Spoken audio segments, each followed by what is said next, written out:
Nashlets, and welcome to today's edition of Noshing with Nashies, where we will be making Sauerbraten, also known as German pot roast. It's a little bit sweet, a little bit sour, and the secret ingredient is a cute, sweet little cookie. Now, this is authentic in the sense that this is my family's recipe. My mom and her mom were from Germany, and it goes back even further than that. Every single person in my family who has made it has added a little something extra to it to make it their own, including myself. This is an easy recipe, but it is oh so tasty. And I'm so happy to be here sharing with you a little bit of my family history. So let's head into my kitchen and see how I made it.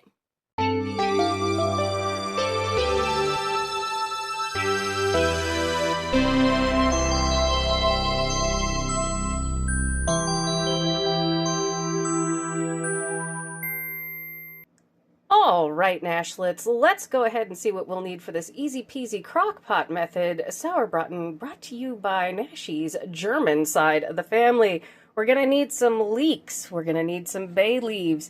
We're going to need some juniper berries. Now, these aren't necessary, but they are a great addition. We've also got some Vegeta. You can use salt in the place of this. It's fine. We've got some carrots, some allspice, some black pepper. We have some golden raisins. You can absolutely use regular ones. And then we've got our salt and onion, and we've got our ginger snaps. That is the secret ingredient to this recipe. I've also got Maggi. You can use beef broth in the place of this. I will link Maggi so that you can know what it is, and we'll talk about it a little later on. Got some red wine vinegar, and then some red wine itself. I have a nice Beaujolais here. All right, and then what we have here is our roast. It's about 3 pounds. You want a good meat for like a pot roast or something like that, whatever's on sale. And at the end of this video or in the description, I will give you some tips and tricks if you just want the sauce and something that is much cheaper and much easier to do.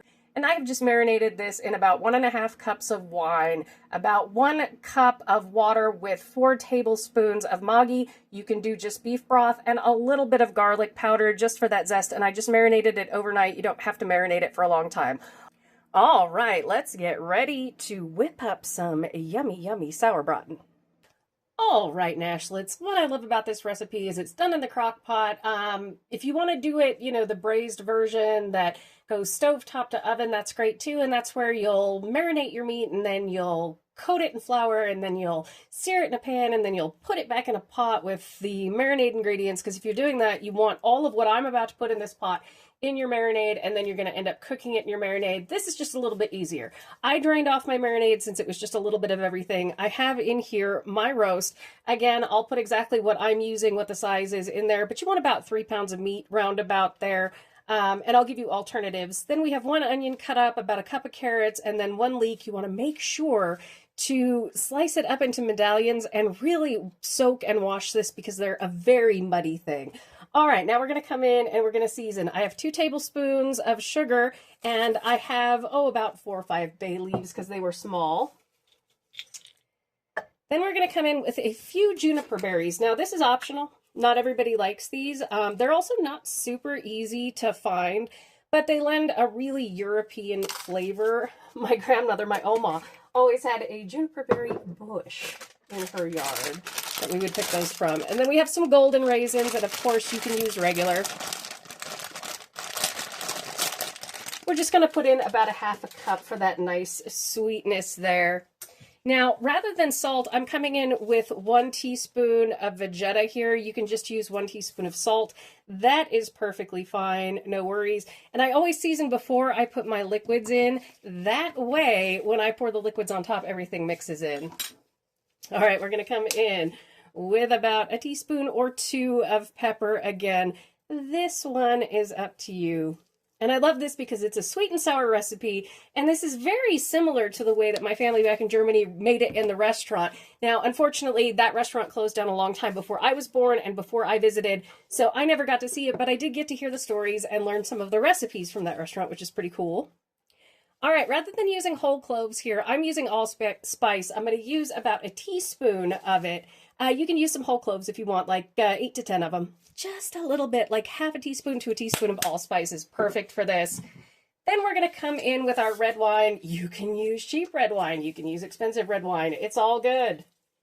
Now, if you don't want to use red wine, you can up your beef broth to, rather than the 1 cup that I'm going to be using, you can up it to 3 cups of beef broth and up your red wine vinegar to about 2 cups. And then on top of that, add about a half a cup of really strong coffee. And you're going to have a very similar flavor if you don't want to use the wine. Now, I'm using about 3 cups of red wine here because the rest of it I had used to marinate there. Now, again, I'm not using beef broth, but if you want to use beef broth, you can. So it's going to be a 1 to 1.5 cups of beef broth. I'm adding water, and then what I'm coming in with, and I will link this product in the description because it's a very German thing. It's almost like European soy sauce. This is Maggi, and it is my family's secret recipe, which isn't really a secret to anybody from Europe. And I'm just going to go ahead and use about 4 to 5 tablespoons of Maggi. It has that umami just like soy sauce does. It's just so incredibly tasty. And then we're going to come in with 1.5 cups of our red wine vinegar here. And again, you can use good, you can use bad, you can use whatever kind you want. Come in with that. Alrighty. Then we are going to come in with 8 to 10 Gingersnap Cookies. These are our secret ingredient. These are from the holidays, and I'm just going to crush these up. And we're going to use more of these later to thicken up the sauce, but just put, like I said, 8 to 10 in here, along with everything else. And this is going to make our Sauerbraten super special. Now, what we do with our crock pot is we just put it on low. We're going to cook it for about 8 hours on low, and we'll check it at about the, 4-hour mark, and then we'll check it at the 6-hour mark to see where we are. But this usually takes anywhere in between 6 hours to 8 hours, sometimes 12 if I just leave it on low and let it set. The whole point of this is to make it easy. It doesn't matter if it's fall apart. Everything is going to be in the sauce here. And again, I will give you alternatives to a big hunk of meat if you just want to do the sauce and zhuzh up something else. All right, Nashlets, I'm going to cook this overnight. I will see you in the morning. All right, Nashlets, our Sauerbraten is done, and I know it doesn't look like the prettiest thing, but meat in a crock pot very rarely ever does, but I can tell you the broth on this tastes amazing. Now, you want to taste it when it's cooked like this, and this is when you're going to decide if you need like more sugar, if you need more salt to it, if it's, balanced, does it need more acid? Do you want it more sour? Because remember, this is Sauerbraten. This is very, very sweet and sour, so don't be shocked when it's sour. But at this point, mine is perfect, so what I'm going to do is I'm going to strain off all the solids in there. I'm going to leave my meat in the crock pot on warm. We're going to head over and we're going to caramelize some leeks, and then we're going to thicken up this sauce. And you can do that with more ginger snaps if yours isn't sweet enough. Mine is. I'm going to use some cornstarch, but I'm going to show you my sides, and I'm going to show you how I measure out my liquid as well. All right, Nashlets, I have taken my gravy off here, my sauce, and put it into a nice Pyrex measuring cup. It's about 4 cups of liquid. I didn't strain it too perfectly like through a strainer or anything. You don't have to. Just try not to get a whole bunch of the bits. Remember, these are rustic meals. As far as authenticity goes, you can follow a recipe as closely as you want to, but people were cooking them in their homes just as they wanted to. And so I've got about 4 cups of liquid. My roast is staying warm. And what I'm going to serve it with is some blaukraut here, red cabbage. And then I've got a couple of boxes of knödel here. And I remember my grandmother, my Oma, she had scars all over her hands because of how many potatoes she had to peel when she was a kid and grate. She took off many knuckles because, potatoes were abundant. She grew up in Germany. She was born in 1930. And so it was, accessible food for them. So they had a lot of potatoes. And when they came out with these prepackaged potato dumplings, the knödel, and the potato pancakes, she was very excited that she no longer had to ruin her knuckles and her hands by peeling and grating potatoes. So remember, do as much or as little as you want. Time is money, so spend the time with your family. Maybe cook one thing from scratch and use some packaged things. It's perfectly fine. But let's head over. We're going to caramelize some leeks. Make sure to wash them. Oh my goodness, I'll tell you how to do that in a minute. We're going to caramelize some leeks, and then we're going to thicken up our sauce. All right, Nashlets, in my skillet over medium heat, which is 5 on my stove, goes from 1 to 10. I have melted 1.5 tablespoons of salted butter. Whether you use salted or not is up to you. I had some good Kerrygold, so I'm using it. And I've got my leeks. You can see they're in a colander. I'm going to tell you how we clean our leeks, because leeks are very dirty. They are sandy. They are muddy. They are, you know, just filled with all that stuff. So basically what you do is, without washing them, you cut them into medallions. You can see one right there. I put my leeks into a bowl of cold water and kind of massage them a little bit until that sand comes off, falls to the bottom. Then I take them out, I rinse them in a colander, make sure that they are nice and clean, and then we are ready to go after we've dried them off a little bit. So what I'm going to do is I'm just going to cook these on medium heat for about 10 minutes or so until they get nice and caramelized, and that's when we're going to start working on our sauce. I've got my Blaukraut going, I've got my Knödel going, so we are good to go. All right, Nashlets, didn't take long at all. You can see I've got the leeks right where I want them, those crispy bits. Now, the reason why I do this caramelization of the leeks is that leeks come in bundles. I'm only using one in my crock pot. So I want to use the other two up, and leeks become so mild and buttery when you do this. They are just so beautiful. All right, now we're going to come in and we're going to pour our sauce.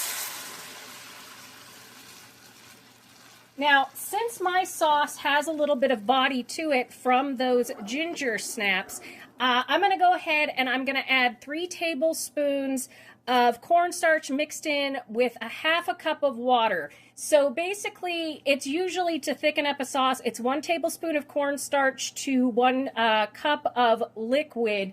And you want to mix cornstarch into cool liquid, so you'd want to do it into a slurry. That's really important, like a quarter of a cup, a half a cup. And, you know, check your flavor from there, but I know how concentrated this is, so I'm going to be just fine with adding a half a cup of water and 3 tablespoons of cornstarch. Again, you can adjust according to what you like, and if you want a sweeter, you can obviously put in more of those ginger snaps to also thicken this up. We're still over that medium heat. We're just going to stir until this comes up to a bubble. We're going to taste it. We're going to make sure we like the flavor, and we're going to make sure it's as thick or thin as we want it. Remember, if you want something more thin, then go with less cornstarch. If you want something thicker, go with a little bit more. That's perfectly fine. I'll let you watch this thicken up in fast motion.